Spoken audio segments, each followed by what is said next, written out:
Hello students, hope you are doing well.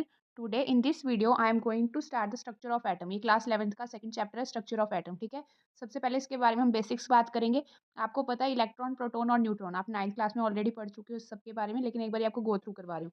Electrons आपके जिसने invent करते हैं जे थॉमसन. यहाँ ऊपर मेंशन है जे थॉमसन ने डिस्कवरी करी थी किसकी, इलेक्ट्रॉन्स की. प्रोटॉन की डिस्कवरी करी थी गोल्ड आइंस्टाइन ने. ठीक है, गोल्ड आइंस्टाइन का हमने एक्सपेरिमेंट भी करा हुआ है 9th क्लास में. नेक्स्ट न्यूट्रॉन किसने डिस्कवर करे थे, चैडविक ने. Okay, here it is.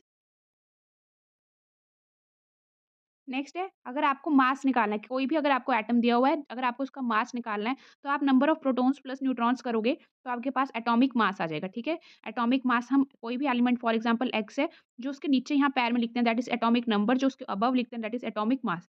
Atomic mass निकालने के लिए क्या है, number of proton plus number of neutron. और अगर एटॉमिक नंबर जेड से हम रिप्रेजेंट करते हैं, निकालना है, that is equal to number of electrons या फिर नंबर ऑफ प्रोटॉन्स. किसी भी एलिमेंट में इलेक्ट्रॉन्स और प्रोटॉन्स बराबर होते हैं नंबर में, ये आपको चीज पता होनी चाहिए. ठीक है, हर एक एलिमेंट में इलेक्ट्रॉन और प्रोटॉन्स इक्वल होते हैं, लेकिन न्यूट्रॉन्स डिफरेंट होते हैं. Okay, next moving to the topic isotopes. Isotopes आपके क्या होते हैं, same mass number but different atomic masses. ठीक है, फॉर एग्जांपल आपने हाइड्रोजन के आइसोटॉप्स पढ़े हुए हैं.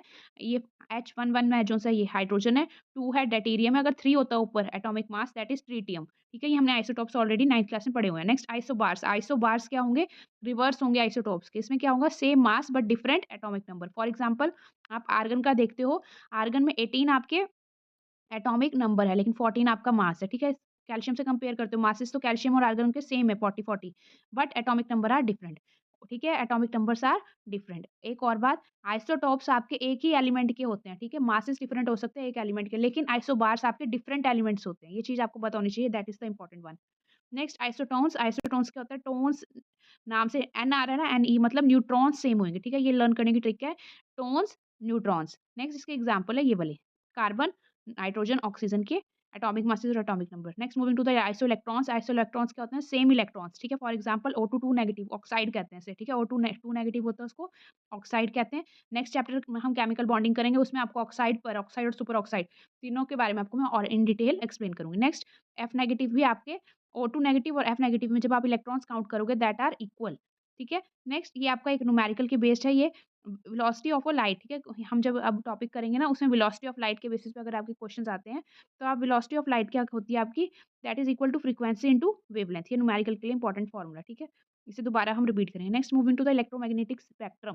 ठीक है, ये मैंने इंक्रीजिंग ऑर्डर ऑफ वेवलेंथ, इसे लर्न करना है आपको. ओके, फर्स्ट है आपकी cosmic ray, gamma, X ray, UV, visible, iron, microwave, radio wave. ठीक है, इसमें सबसे ज़्यादा जिसकी वेवलेंथ है वो है आपका रेडियो वेव्स. ठीक है, एक और बात आपको भी ऊपर वाले रिलेशन से पता चल रहा है कि वेवलेंथ और वेलोसिटी आपके डायरेक्टली लिंक है.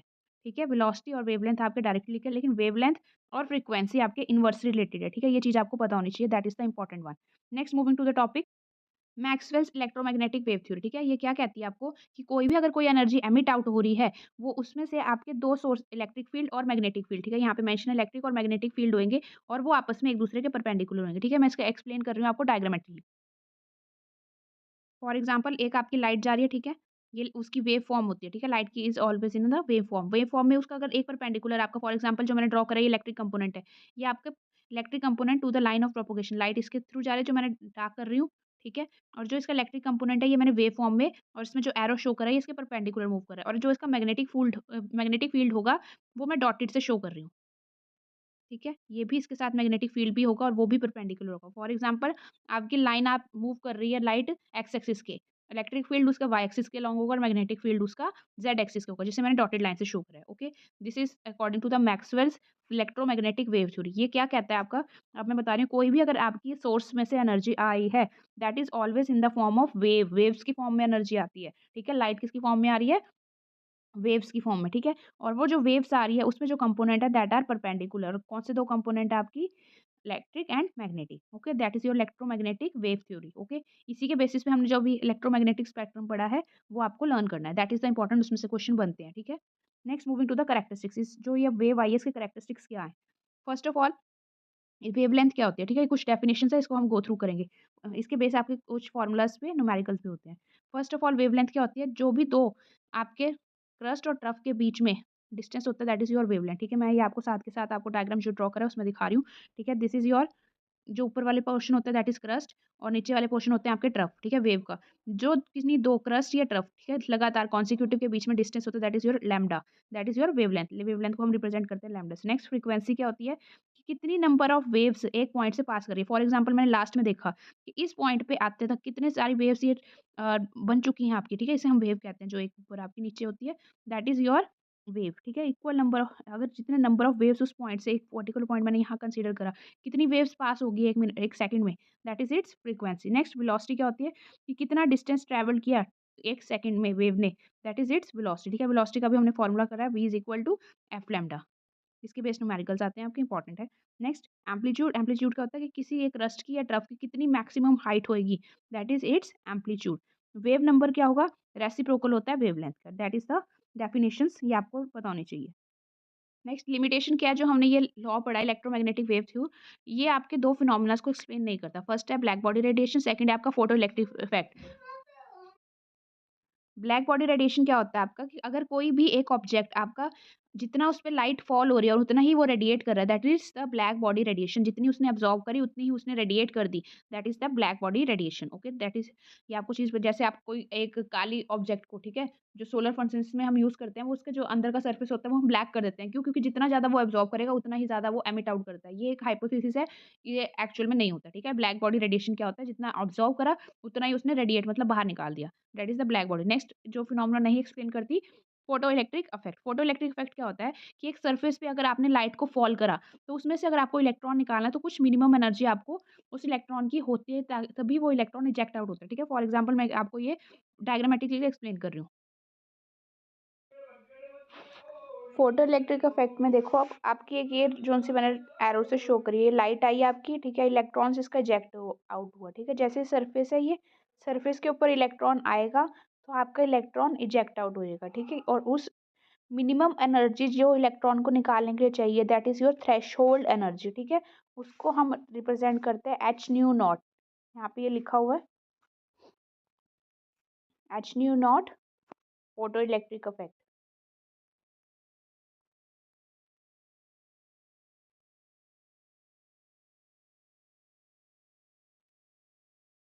ठीक है। और इसको हम कहते हैं थ्रेशोल्ड एनर्जी। नेक्स्ट जो इसका फोटो इलेक्ट्रिक इफेक्ट है, इसको जो उसने सपोर्ट किया, that is the Planck's quantum theory. Planck's quantum theory क्या कहती है आपकी कि अगर आप कोई भी एनर्जी को सप्लाई करते हो किसी सरफेस पे, तो वो एनर्जी जो एब्जॉर्ब करता है सरफेस, वो आपकी packet of form of energy, जिसे हम कहते हैं क्वांटा, ठीक है, क्वांटा की फॉर्म में वो एनर्जी होती है।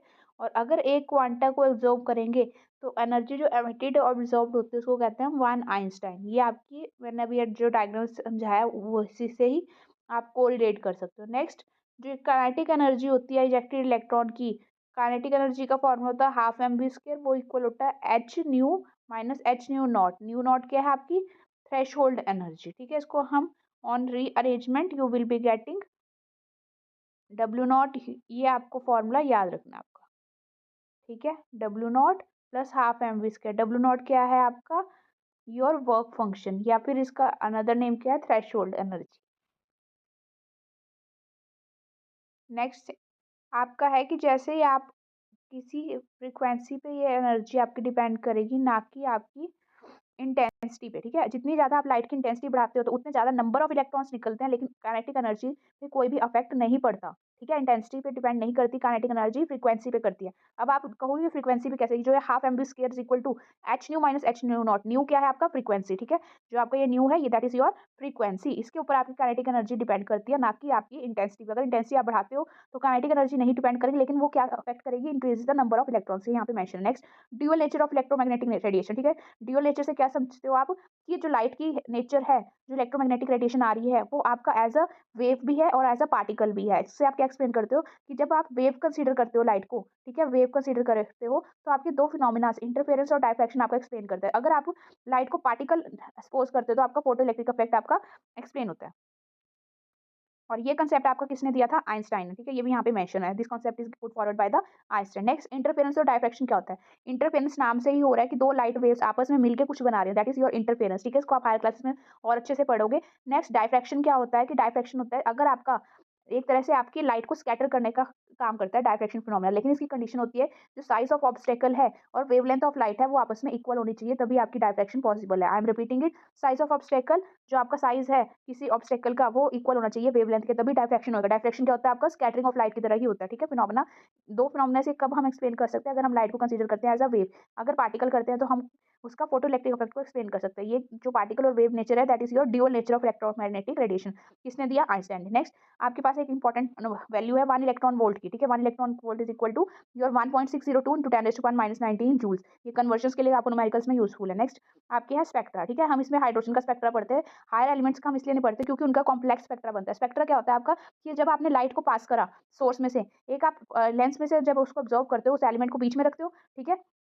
यहाँ पे आपने सोर्स करा, एक ऑब्स्टेकल रखा और उसकी जो इमेज बनेगी यहाँ पे, जैसे हम लाइट वाले चैप्टर में करते थे 10th वाले में, वैसे ही यहाँ पे है। तो जो उसकी इमेज बनेगी उसके अंदर क्या एलिमेंट्स प्रेजेंट है, उस एलिमेंट्स को स्टडी करने के लिए हमें एक स्पेक्ट्रा यूज़फुल चीज़ होती है, ठीक है? यूज़फुल होता है। नेक्स्ट हमारे पास हाइड्रोजन का जो स्पेक्ट्रा आता है उसकी जो सीरीज़ है, कितनी लाइन्स आई है हाइड्रोजन की, वो हमारा ये स्पेक्ट्रा होता है, ठीक है?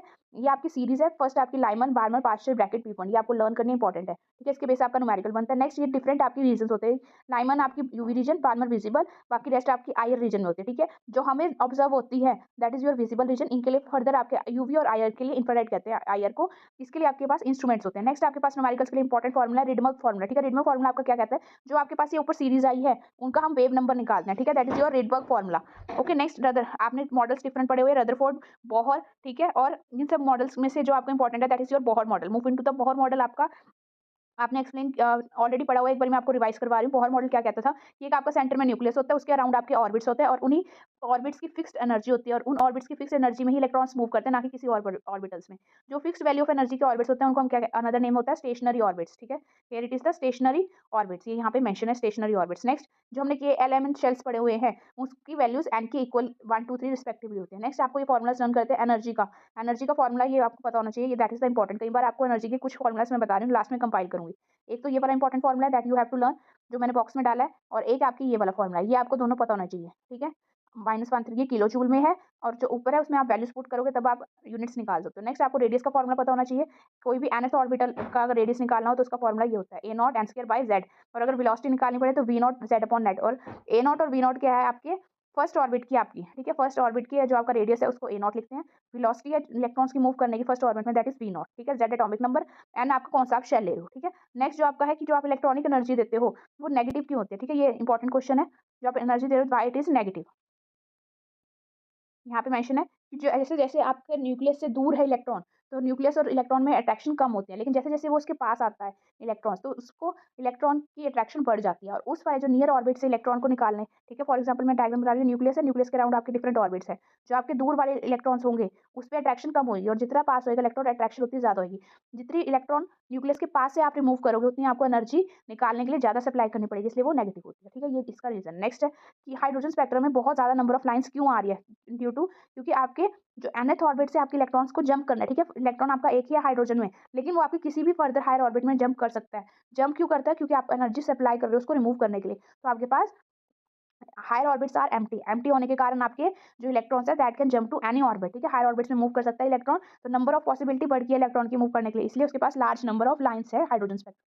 नेक्स्ट है आपका डी ब्रॉगली, ठीक है? ये भी इंपॉर्टेंट है। डी ब्रॉगली ड्यूअल नेचर, ठीक है? जैसे आपका इलेक्ट्रोमैग्नेटिक आइंस्टाइन ने एक्सप्लेन करा था, वैसे ही आपका डी ब्रॉगली ने एक्सप्लेन करा। डी ब्रॉगली क्या कहता है कि एवरी पार्टिकल मूव्स, जो भी पार्टिकल मूव कर रहा है उसकी ड्यूअल नेचर है, मतलब उसका पार्टिकल और वेव नेचर भी है। जो आइंस्टाइन ने थ्योरी दी थी, लेकिन डी ब्रॉगली ने उसको experimentally with the formula prove करा था, ठीक है? ये चीज़ आपको पता होना चाहिए। उसका जो फॉर्मूला है जो इंपॉर्टेंट आपको पता होना चाहिए, lambda is equal to h upon mv, ठीक है? ये वाला फॉर्मूला, ये आपको पता होना चाहिए। इस चैप्टर में बहुत सारे फॉर्मूलाज जो बॉक्सेस में डाले जा रहे हैं that are the most important, उसके बेस पे आपको न्यूमेरिकल अपने बिहाफ पे भी देखना है और मैं कुछ न्यूमेरिकल्स आपको लास्ट में सॉल्व भी करवाऊँगी। नेक्स्ट है आपका Heisenberg uncertainty principle. Heisenberg uncertainty principle क्या कहता है आपका कि कोई भी अगर लाइट आप पार्टिकल के ऊपर फॉल करवा रहे हो, तो उस लाइट की या तो हम पोजीशन मेजर कर सकते हैं या उसका मोमेंटम, ठीक है? दोनों इकट्ठे एक बारी में मेजर करना आपका डिफिकल्ट है। ये एक और बात, इस ये तो सबको पता होता है, लेकिन ये चीज़ आपको एक और चीज़ पता होनी चाहिए, जो मैक्रोस्कोपिक पार्टिकल्स होते हैं, मैक्रो मतलब जो बड़े होते हैं, उसके लिए हाइजेन अनसर्टेनिटी प्रिंसिपल इनवैलिड है, ठीक है? ये चीज़ आपको पता चाहिए। माइक्रोस्कोपिक जो छोटे पार्टिकल्स हैं यहाँ पे लिखा हुआ है, ये माइक्रोस्कोपिक पार्टिकल्स के लिए ही हाइजेनबर्ग सर्टेनिटी प्रिंसिपल आपका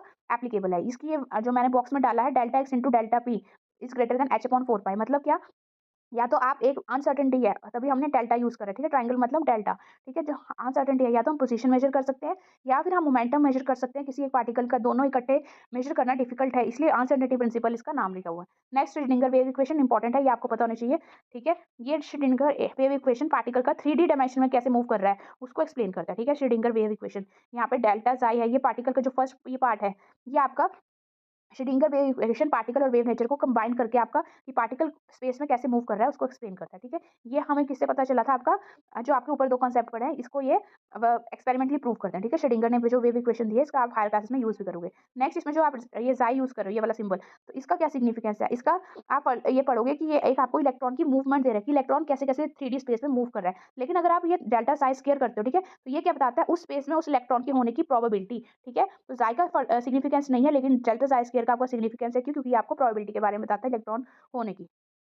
next quantum numbers important topic है इस चैप्टर में से क्वांटम नंबर्स में से और dual nature Heisenberg uncertainty principle इनमें से प्रोबेबिलिटी है मोस्टली क्वेश्चन बनता ही बनता है, ठीक है? और जो छोटे-मोटे क्वेश्चंस बनते हैं वो आपके और टॉपिक्स में जो डिस्कस करें उनमें से बनता है। नेक्स्ट क्वांटम नंबर्स क्या होता है आपके इसमें आपके 4 क्वांटम नंबर्स आप पढ़ोगे, ठीक है? Principal quantum number, azimuthal quantum number, magnetic और स्पिन क्वांटम नंबर्स, ठीक है? और इसी के बेस आपके कुछ रूल्स भी हम पढ़ेंगे, ठीक है? जो आपका प्रिंसिपल क्वांटम नंबर है, इस ये आपका n होता है, ठीक है? n स्मॉल n से आपको इसको लिखते हैं। जो n होता है ये आपका बेसिकली शेल होता है, जो हम KLM में पढ़ते थे ना वो आपके शेल होते हैं, ठीक है? किसी एक शेल में कितने मैक्सिमम इलेक्ट्रॉन्स आ सकते हैं 2n स्क्वायर। यहाँ पे ये मेंशन है 2n square maximum number of electrons किसी भी एक शेल में आप कितने मैक्सिमम इलेक्ट्रॉन आ सकते हैं 2n स्क्वायर। नेक्स्ट फर्दर जो आपके उस शेल के अंदर जो सब शेल्स हैं that is given by the azimuthal quantum number इसे हम लिखते हैं L। L की वैल्यू आपकी वेरी करती है 0 टू n-1, ठीक है? ये आपको वैल्यूज़ पता होना चाहिए। L अगर 0 है तो वो आपका s ऑर्बिटल है, L इक्वल टू 0 आपका s ऑर्बिटल है, L इक्वल टू 1 आपका p ऑर्बिटल है, ठीक है? ये चीज़ें आपको पता होनी चाहिए। ओके, ये आपके फॉर्मूलाज़ में यूज़ भी होएगी। नेक्स्ट जो आपकी L की वैल्यू होती है वो किसके कैपिटल L एंगुलर मोमेंटम की वैल्यू होती है वो भी L पे ही डिपेंड करती है। ये फॉर्मूला आपको पता होना चाहिए। Okay, next magnetic quantum number बताता है कि जो आपका इलेक्ट्रॉन्स है मैग्नेटिक क्वांटम नंबर आपको क्या बताता है कि आपके कितने ऑर्बिटल्स प्रेजेंट है उस सब शेल में, ठीक है? पहले आपने शेल देखा, फिर उसका सब शेल देखा, सब शेल के भी फर्दर आगे कितने ऑर्बिटल्स हैं और उनकी क्या ओरिएंटेशन है, ठीक है? कि वो अबव एरो है या बिलो एरो है, ये हम डिस्कस करेंगे। That give you the magnetic और एम से इसको रिप्रेजेंट करते हैं। इसकी वैल्यू है आपकी -L टू +L के बीच में, ठीक है? लास्ट में एक बार कंपाइल करूँगी आपको क्वेश्चन सॉल्व कराने से पहले। नेक्स्ट है आपका spin quantum number. Spin quantum number आपका क्या बताता है? एस से रिप्रेजेंट करता है कि जो इलेक्ट्रॉन्स आपके मूव कर रहे हैं न्यूक्लियस के अराउंड वो क्लॉकवाइज़ है या एंटी क्लॉकवाइज़, ठीक है? इसकी वैल्यू 2 ही हो पॉसिबिलिटी है प्लस हाफ और माइनस हाफ ये आपको पता होना चाहिए। नेक्स्ट जो आपकी ये इलेक्ट्रॉन्स हम ऑर्बिट्स में फिल करते हैं वो आपके कुछ रूल्स के बेसिस पे करते हैं, ठीक है? जो फर्स्ट रूल है वो आपका है अफबाउ प्रिंसिपल। अफबाउ प्रिंसिपल क्या कहता है कि किसी एक ऑर्बिट में कितने मैक्सिमम नंबर ऑफ आपके जो इंक्रीजिंग ऑर्डर ऑफ ये देखो यहाँ पे मेंशन है Aufbau principle increasing order of energy के बेसिस पे हम इलेक्ट्रॉन्स मूव करते हैं, ठीक है? किसी भी ऑर्बिटल में इसके किसके बेसिस पे n+L की वैल्यू के बेसिस पे, ठीक है? जितनी ज्यादा n+L की वैल्यू होगी उसी ऑर्बिट में इलेक्ट्रॉन को आपने प्लेस करना है, ठीक है? ये एक ऑर्डर लिखा हुआ है इसको हम क्वेश्चन सॉल्व करेंगे तो आपको ज्यादा क्लियरिटी होगी, ठीक है? ये भी क्वेश्चन करेंगे। n+L की वैल्यू अगर किसी दो ऑर्बिट्स में सेम होगी तो किस ऑर्बिट में आप डालोगे जिसकी लोअर n की वैल्यू होगी, ठीक है? ये चीज आपको पता होना चाहिए। सबसे पहले हम n+L वैल्यू देखेंगे अगर वो सेम आ रही है दो ऑर्बिट्स के लिए तो हम लोअर n वाली में आपका इलेक्ट्रॉन को प्लेस करेंगे। नेक्स्ट आपका poly exclusion principle. Poly exclusion principle क्या कहता है आपका कि किसी एक ऑर्बिट में मैक्सिमम आपके 2 ही इलेक्ट्रॉन आ सकते हैं, ठीक है? एक ऑर्बिट में आपके मैक्सिमम 2 ही ऑर्बिट आ सकते हैं और अगर वो 2 इलेक्ट्रॉन्स आएँगे तो वो ऑपोजिट स्पिन पे होगा। मतलब एक अगर अबव होगा तो एक बिलो होगा दैट इज़ योर ऑर्बिट, ठीक है? ऑर्बिट में मैक्सिमम इलेक्ट्रॉन्स की पॉली एक्सक्लूजन प्रिंसिपल है। नेक्स्ट इसका एक और चीज़ है कि इसका नाम एक्सक्लूजन क्या है, ठीक है? रीजनिंग का कई बार क्वेश्चन पूछते हैं वाइवा में आपसे कि इस पॉली एक्सक्लूजन को हम एक्सक्लूजन प्रिंसिपल क्यों बोलते हैं? क्योंकि एक्सक्लूजन आपका इसलिए है कि आपके N, L आपके 4 क्वांटम नंबर्स हैं N, L, M और S चारों में से आपके अगर 4 सेम है तो आपका कम से कम एक आपका डिफरेंट होगा। उस डिफरेंट कि चारों आपके सेम नहीं हो सकते इसलिए इसका नाम पॉली एक्सक्लूजन है। ये एस बताता है ना पॉली एक्सक्लूजन प्रिंसिपल की प्लस हाफ होगा या माइनस हाफ। तो पॉली एक्सक्लूजन प्रिंसिपल क्या कहते हैं चारों quantum numbers can never be the same. इसलिए इसका नेवर के कारण इसका एक्सक्लूजन नाम पड़ा है पॉली एक्सक्लूजन। नेक्स्ट है Hund's rule of maximum multiplicity. Hund's rule क्या कहता है कि एक ऑर्बिटल में आपकी पेयरिंग तब तक नहीं होगी। मतलब ये एक ऑर्बिट मैंने सर्कल करी है ना, ये पेयरिंग का इलेक्ट्रॉन है। ये आपस में पेयरिंग तब तक नहीं करेंगे अगर आपके फॉर एग्जांपल 3 सब शेल्स हैं, ठीक है? 3 सब शेल्स हैं, एक सब शेल में 3 आगे फर्दर ऑर्बिटल है, ठीक है? पहले आपका मेन शेल होता है, फिर आपका सब शेल होता है, फिर आपका ऑर्बिटल आता है, ठीक है? ये बात आपको पता होनी चाहिए। जो उस ऑर्बिटल में आपके ये है इसमें तब तक पेयरिंग नहीं होगी मतलब एक बॉक्स में मैक्सिमम 2 इलेक्ट्रॉन्स तब तक नहीं आएगा जब तक एट लीस्ट हर एक में एक-एक इलेक्ट्रॉन्स नहीं जाएगा। पहले एक-एक इलेक्ट्रॉन गया जो 4th इलेक्ट्रॉन आएगा तब पेयरिंग होएगी, ठीक है? At least 1 should be in each orbital that is your Hund's rule of maximum multiplicity. Next move on to the electronic configuration. Electronic configuration देखो, अब जो आपने रूल्स पढ़े हैं ऊपर, ठीक है? इन्हीं के बेसिस पे, तीनों रूल्स के बेस पे ही आपकी इलेक्ट्रॉनिक कॉन्फ़िगरेशन होती है, ठीक है? फ्लोरीन 17 है, ये आपके ये 2 एग्ज़ाम्पल दिए, मैं आपको शॉर्ट वाला एक एग्ज़ाम्पल करवा रही हूँ। फॉर एग्ज़ाम्पल आपके पास सोडियम 11 है, ठीक है? सोडियम का एटॉमिक नंबर होता है 11, तो आप इसको कैसे लिख सकते हो? 1s, 11 को आप कैसे लिखोगे? 1s 2, ठीक है? 2s 2, 2p 2। एक और बात, इसके लिए एक ट्रिक भी होती है आपकी, ठीक है? आप इसको 1s 2s जो आपने बुक में कई बार ड्रॉ करी होगी, ठीक है? 3s 3p, ठीक है? 4p नहीं होता, क्यों 4p क्यों नहीं होता? कई बार क्वेश्चन रीज़निंग का ये भी आता है, 4p क्यों नहीं होता? इसमें n की वैल्यू क्या है आपकी? 4, ठीक है? p के लिए p, अगर p ऑर्बिटल दिया हुआ है, तो l की वैल्यू क्या आएगी आपकी? 1, तो आप n प्लस l की वैल्यू करोगे तो आपका ये 5 आता है, लेकिन ये आपका n से बड़ा आ गया, तो 4p आपका एक्सिस्ट नहीं करता, ठीक है? n प्लस l की वैल्यू आपकी 5 आई ना, लेकिन ये तो बहुत ज़्यादा n से हो गया। n प्लस l एक आपका जनरल रूल होता है कि n plus l value should be lesser than your n, ये आपका रूल होता है, ठीक है? नेक्स्ट 1s जो आप इलेक्ट्रॉन होते हैं, इंक्रीजिंग ऑर्डर ऑफ एनर्जी पे हम डालते हैं, तो ठीक है? पहले आपका 1s में जाएगा, लोअर एनर्जी फर्स्ट फील्ड होंगे, ठीक है? देन हायर लेवल, तो 1s में सबसे पहले इलेक्ट्रॉन डाल दो, 1s2 आया, सोडियम का 11 एटॉमिक नंबर को हम डिस्कस कर रहे हैं। फिर हम 2s2 में डालेंगे 2 इलेक्ट्रॉन्स, s ऑर्बिटल मैक्सिमम आपके 2 इलेक्ट्रॉन्स ले सकते हैं, p ऑर्बिटल 6, d ऑर्बिटल आपका 10 इलेक्ट्रॉन्स ले सकते हैं, ठीक है? s p d हम इन्हें स्मॉल अल्फाबेट से लिखते हैं। s में 2 डालें, 2s में भी 2 डालें, 2p में आपके फिर 2 डालें। नेक्स्ट आप डालोगे 3s में, ठीक है? 3s में भी आपने 2 डाल दिए, तो आप टोटल इलेक्ट्रॉन्स आप तक काउंट करोगे कितने हो गए आपके सोडियम में? 2p में पहले फुल कर दो ना, 1s2 2s2 2p 6, ठीक है? 4 और ये 10 इलेक्ट्रॉन हो गए, तो 3s में आपका 1 इलेक्ट्रॉन जाएगा, ठीक है? This is the electronic configuration of your sodium. Further अगर आप इसको एक और एग्जांपल एक्सप्लेन करती हूँ क्लोरीन का। अब क्लोरीन का देखो 17 है, 17 को आपने सबसे पहले 1s में गए, फिर 2s में गए, 2p 6 हुए, अब 2p के बाद आप 3s में जाओगे, ठीक है? ये ऑर्डर होता है ना, पहले 1s जाता है, फिर 2s 2p, फिर 3s 3p और फिर नेक्स्ट 4s 4p, ऐसे ऑर्बिटल में जाते हो तो आप मूव ऑन करोगे, आपके पास ये इलेक्ट्रॉन आ सकते हैं। आप 3p को ऐसे भी लिख सकते हो या आप 3p 5 भी लिख सकते हो, one of the same thing, ठीक है? नेक्स्ट आप पोटेशियम का करोगे तो आपकी इलेक्ट्रॉनिक कॉन्फ़िगरेशन ये बनेगी, ये आपको होमवर्क है, डू इट योरसेल्फ। नेक्स्ट कुछ फॉर्मूलाज़ है, ठीक है? एक और बात जो आपकी एक्सपेक्टेड एक्सेप्शंस भी होती हैं, केमिस्ट्री में हमेशा एक्सेप्शंस होती है। आप इसमें देखोगे जब भी आपका क्रोमियम होगा, ठीक है? क्रोमियम या कॉपर एक केस में डिस्कस कर रही हूँ, आपकी जो एक्सपेक्टेड इलेक्ट्रॉनिक कॉन्फ़िगरेशन थी वो ये थी। ठीक है? डी में आपके 5 होना चाहिए थे और 4s में 1 होना चाहिए था। लेकिन जब आप ऑब्ज़र्व कर रहे हो तो आपकी एक्सपेक्टेड आपकी 3d 4 होगी, 4s 2 होगी। क्यों? ये वाला डिफरेंस आपने ये 3d 4 4s 2 होनी चाहिए थी। डी में 24 है ना, जब आप डालोगे डी में आपके 4 आने चाहिए थे। लेकिन यहाँ पर 4 ना आके आपका 5 क्यों बना? क्यों? क्योंकि आपने पढ़ा हुआ है, पिछले मैंने वीडियो जो डाली थी केमिकल बॉन्डिंग, कि हाफ फ़ील्ड और फुली फ़ील्ड जो कॉन्फ़िगरेशंस होंगी वो आपकी ज़्यादा स्टेबल होगी। अब 3d 5 है, डी में मैक्सिमम मैंने अभी बताया 10 आ सकता है, लेकिन इसमें 5 जाते ही ये आपकी एक्स्ट्रा स्टेबिलिटी हो गई है, ठीक है? Half filled are more stable, तो इसकी एक्सपेक्टेड आपकी कुछ और थी, लेकिन आपकी एक्चुअल इलेक्ट्रॉनिक कॉन्फ़िगरेशन क्रोमियम की ये आएगी, ठीक है? नेक्स्ट आपकी सिमिलरली आप कॉपर के D9 आना चाहिए था, लेकिन हम D10 लिखेंगे और 4s में 1 हो गया, क्यों? क्योंकि ये आपकी fully filled d orbital are more stable, ठीक है? That's the reason. नेक्स्ट अगर इसके आयन्स बनाने हो, ठीक है? इन्हीं कॉन्फ़िगरेशंस के आयन्स बनाने हो, तो जो आउटर मोस्ट इलेक्ट्रॉन में जिसमें आपने इलेक्ट्रॉन डाला है सबसे लास्ट में, उसी से आपको इलेक्ट्रॉन निकालना है। ये चीज़ आपको हमेशा पता होनी चाहिए। फॉर एग्ज़ाम्पल मैं क्वेश्चन्स डिस्कस कर रही हूँ आपके साथ, आपके पास एक क्वेश्चन है कि आपको O2 2 नेगेटिव बनाना है, ठीक है? O2 2 नेगेटिव बनाना है। तो O2 2 नेगेटिव बनाने के लिए आप क्या करोगे? और फिर सबसे पहले ऑक्सीजन की इलेक्ट्रॉनिक कॉन्फ़िगरेशन लिखोगे, ठीक है? ऑक्सीजन आपका होता है एटॉमिक नंबर 8, ठीक है? एटॉमिक नंबर 6 होता है, एटॉमिक नंबर 6, तो उसके आपको जब इलेक्ट्रॉन्स निकालोगे, इलेक्ट्रॉनिक कॉन्फ़िगरेशन लिखोगे 1s2 2s2 2p4। अब आपने 2 इलेक्ट्रॉन्स 2 नेगेटिव है, तो 2 इलेक्ट्रॉन्स आपने ऐड करने हैं। वो किस ऑर्बिट में जाएँगे जिसमें आपने आखिरी में डाला है, उसी में ही आपके इलेक्ट्रॉन्स ऐड होंगे। तो आपकी इलेक्ट्रॉनिक कॉन्फ़िगरेशन O2 2 नेगेटिव की बनेगी, तो ऑक्सीजन की मैंने इलेक्ट्रॉनिक कॉन्फ़िगरेशन लिखी है, ठीक है? ऑक्सीजन 6 की, तो ऑक्सीजन O2 2 नेगेटिव की इलेक्ट्रॉनिक कॉन्फ़िगरेशन बनेगी 1s2 2s2 2p6। इसके बेस से आप क्वेश्चन जितने ज़्यादा प्रैक्टिस करोगे उतनी ज़्यादा आपको कॉन्सेप्ट क्लैरिटी होगी, ओके? लेकिन आपको एक चीज़ याद रखनी है, चाहे प्लस हो चाहे माइनस हो, अगर माइनस है तो माइनस का अपोज़िट आपने प्लस करना है इलेक्ट्रॉन्स, और जितने दिए हुए हैं उतने ही प्लस करने हैं, और अगर प्लस होगा तो आपने माइनस करना है, और किस में से करना है? आउटर मोस्ट शेल में से ही। ये चीज़ इंपॉर्टेंट है। नेक्स्ट कुछ और फ़ॉर्मूलाज़ हैं कि आपको अगर नोड्स निकालना हो, ठीक है? नोड्स क्या होते हैं? जब आपका इलेक्ट्रॉन मूव कर, जैसे मैंने यहाँ पे एक आपको ग्राफ पे रिप्रेजेंट करी थी ना वेव, तो जहाँ पे आपकी प्रोबेबिलिटी नहीं होती इलेक्ट्रॉन की फाइंड होने की, उसे हम कहते हैं नोड। या आपकी जो वेव मूव कर रही है, जहाँ पे ये कट कर रही है इस लाइन को, उसे भी हम नोड कहते हैं, ठीक है? 2 तरीके से इसको कॉन्सेप्ट को मैं एक्सप्लेन कर रही हूँ। तो अगर रेडियल नोड्स होती है आपकी, या स्फेरिकल नोड्स इसका अनदर नेम होता है, उसके लिए फॉर्मूला होता है n-l-1, ठीक है? और अगर एंगुलर नोड्स होती है, तो आपका L होता है, और अगर आपको टोटल नोड्स निकालने हैं तो n-1, ये तीनों फॉर्मूलाज़ आपको पता होने चाहिए, ठीक है? और नोड क्या होती है आपकी? जहाँ पे आपकी इलेक्ट्रॉन की फाइंडिंग की प्रोबेबिलिटी 0 होती है, that is your node, okay? Next आपके पास जो टॉपिक बचता है इसके बाद, न्यूमेरिकल्स, ठीक है? अब इसके बेस एक न्यूमेरिकल मैं एक और आपको करवा रही हूँ कि अगर आपके पास n = 1, l = 0 दिया हुआ है, तो कौन-सा ऑर्बिटल होगा, ठीक है?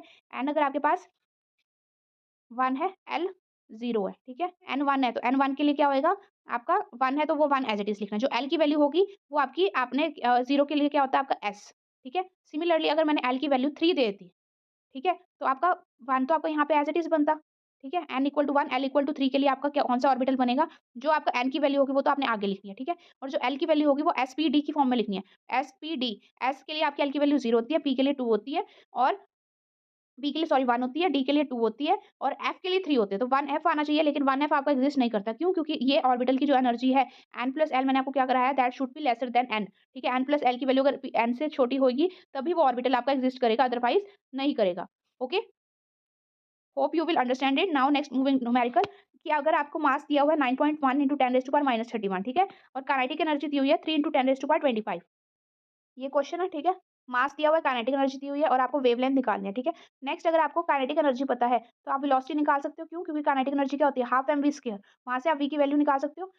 इसको आप रीअरेंजमेंट करोगे 2 × kinetic energy divided by m that gives you the velocity. Next आपने एक और मैंने ऊपर आपको फार्मूला कराया है, lambda is equal to h upon mv, ठीक है? जो हमने ये करा था डी ब्रोगली ऑफ वेवलेंथ कराया ना, डी ब्रोगली वेवलेंथ। वहाँ पे आप v की वैल्यू पुट करोगे, m की वैल्यू आपको गिवन है, ठीक है? h की वैल्यू क्या होती है? h is your Planck's constant, इसकी वैल्यू होती है 6.626 × 10⁻⁻34। इस सारे को आप कैलकुलेट करोगे, you will be getting the answer, ठीक है? ये मैंने आपके न्यूमेरिकल्स भी 1-2 डिस्कस करे हैं, रेस्ट आप अपने बिहाफ पे सॉल्व कर सकते हो। अगर कोई डाउट्स है then you can share me in the comment box. Hope you will like, share and subscribe to my channel. Thank you.